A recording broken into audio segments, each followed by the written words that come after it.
Buen día, ¿cómo están todos? Bueno, empezamos tempranito hoy. Vamos a leerles todo un trabajo sobre un ensayo, una monografía sobre la civilización romana, sobre Roma. Es bastante más largo que el de Egipto, así que vamos a tener que dividirlo un poco más para no hacer los videos tan largos. Vamos a ver, mira, eso era el Imperio Romano en su máxima expansión. ¿eh? Abarcaba vasto territorio. Ven, ahí está el Mediterráneo, toda la península ibérica, la península itálica, partes de África. Helenizó Grecia también. No helenizó. Conquistó Grecia y después helenizaron. Grecia helenizó al mundo conocido hasta ese momento. Pero Grecia es anterior a Roma, Bueno, bienvenidos. Desde fines del segundo milenio antes de Cristo, pueblos de diferentes origen se instalaron en la península itálica. La península itálica divide el Mediterráneo en dos y se introduce como una cuña en él. La parte sur de Italia se acerca al continente africano, hasta casi tocarlo. Por el norte, la cadena montañosa de los Alpes forma una frontera natural. A pesar de la altura, es posible cruzarla en primavera y verano a través de algunos pasos que durante la prehistoria de Europa y del período de dominación romana posibilitaron el ingreso de muchos pueblos a la península. De norte a sur, Italia está atravesada por la cadena de los montes Apeninos, de la que descienden numerosos ríos que forman valles. Hacia el este, los valles son pequeños, con torrentes que se secan generalmente en verano.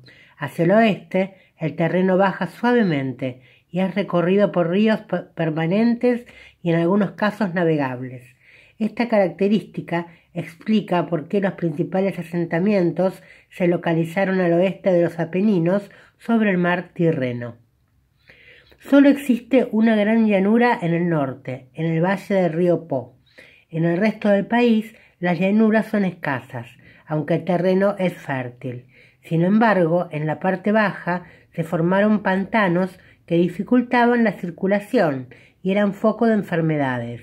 Para evitarlo, desde épocas muy tempranas, fue necesario realizar obras de drenaje que al mismo tiempo permitieron extender el área de cultivo. En el centro-este del país se encuentra la llanura del Lacio, recorrida por el río Tíber, que permitía la comunicación entre el mar Tirreno y el interior de la península. Italia fue habitada desde la prehistoria por diversos grupos neolíticos, que ingresaron a la península atraídos por las ventajas de su posición geográfica y la fertilidad del suelo. La población de la península es el resultado de la fusión de diferentes pueblos que se instalaron en distintos momentos de la historia, cada uno de los cuales aportó un conjunto de elementos culturales y tecnológicos. Estos pueblos pueden dividirse en dos grupos principales: los agrícolas ganaderos, organizados en tribus, y los que por sus características pertenecían a grandes civilizaciones. Por ejemplo, los que estaban organizados en estados y poseían escritura. Los pueblos agrícolas ganaderos estaban integrados por grupos de lenguas desconocidas, como los ligures, y por tribus de lengua indoeuropea, esta última más numerosas. Habían llegado con el gran movimiento de pueblos indoeuropeos alrededor del año 1200 a.C., que afectó a los estados del cercano oriente y de Grecia micénica. En Italia, los indoeuropeos, entre ellos los sabinos, los umbros, los latinos, los almitas y los oscos, desplazaron a los primitivos habitantes y se expandieron formando tribus o confederaciones de tribus que solían enfrentarse por la posesión de mejores pastizales o tierras de cultivos. Siglos más tarde, en el siglo V a.C., los celtas, otro pueblo indoeuropeo, ingresó por el norte y conquistó extensas regiones, Algunas confederaciones celtas dieron origen a pequeños estados. Los pueblos que alcanzaron un alto grado de civilización fueron los etruscos, en el centro-oeste de Italia, y los griegos en el sur. Si bien los historiadores continúan discutiendo el origen de los etruscos, se acepta cada vez más la idea de la fusión de población nativa con inmigrantes procedentes de Asia Menor, que habrían llegado a la península atraídos por los yacimientos metalíferos de la zona. Asentados al oeste de los Apeninos, entre la región comprendida entre los ríos Arno y Tíber, los etruscos comenzaron a integrarse y a reorganizarse. Hacia el año 750 a.C. ya ocupaban grandes ciudades y sus navegantes exportaban granos y artículos de metal a Grecia y a las colonias fenicias. Del norte de África, políticamente, formaban una confederación de 12 ciudades fortificadas, cada una de las cuales estaban gobernadas por las familias aristocráticas o por un rey con total autonomía. Solo, en caso de guerra, elegían una autoridad común. En el siglo VII a.C., los etruscos comenzaron a expandirse militarmente hacia el norte. Sus conquistas alcanzaron la llanura del Po. Hacia el sur entraron en contacto con las colonias griegas, y en el siglo VIII a.C.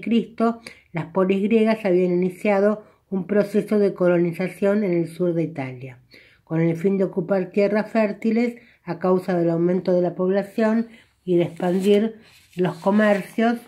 Por esta última razón hubo choques entre los integrantes griegos y los etruscos. En el siglo VI, una alianza entre cartagineses y etruscos logró derrotar y expulsar a los griegos de varios territorios en disputa. A pesar de los conflictos, hay que recordar que las colonias griegas del sur de Italia superaron en riqueza y desarrollo cultural a gran parte de las ciudades establecidas en el actual territorio griego. Por ello, en esta región fue llamada Magna Grecia. Según la tradición romana, fue fundada en el año 753 a.C.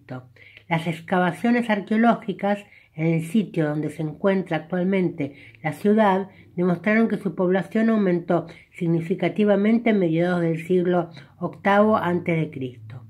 Poco después de la llegada de los primeros indoeuropeos en la llanura del Lacio, surgieron pequeños poblados de pastores sobre las costas del río Tíber. La fusión de estos poblados dio origen a una aldea que con el tiempo se transformaría en Roma. Como estaba situada en el área transitable en medio de una zona pantanosa de primitiva aldea, se convirtió también en el paso obligado para la circulación por tierra, favorecida por su ubicación. Roma comenzó a crecer.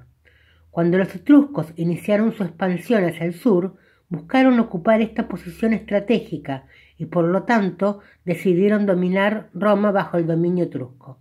Roma se convirtió en una ciudad importante. Cuando los romanos se expandieron y comenzaron a dominar las colonias griegas, empezó a extenderse la leyenda de que Eneas, un troyano sobreviviente a la guerra de Troya, se había refugiado con su familia en el Lacio, donde su hijo, Ascanio, fundó la ciudad de Alba Longa. 4 siglos más tarde, los mellizos Rómulo y Remo, descendientes de Eneas, fueron abandonados a la orilla del Tíber. Cuando su familia fue destronada, amamantados por una loba, más tarde fueron criados por pastores. Cuando los hermanos crecieron, cuando los hermanos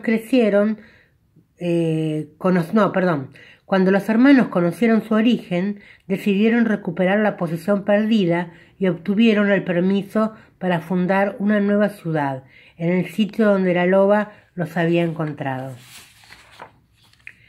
De los 2 hermanos, Rómulo fue el elegido por los dioses, a través de las señales que estos le enviaron, para fundar el 21 de abril del año 753 Roma. Después de una pelea, Rómulo mató a Remo y quedó solo al frente de la ciudad. Esta leyenda daba un origen heroico y divino a los fundadores de Roma y permitía justificar las guerras de conquista contra las colonias griegas. El relato intenta mostrar la vinculación de Roma con los latinos, quienes poseían una confederación con capital en Alba Longa.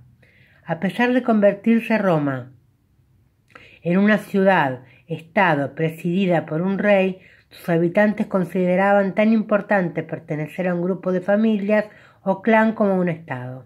Esta organización social tuvo gran influencia en la economía y en las instituciones políticas romanas.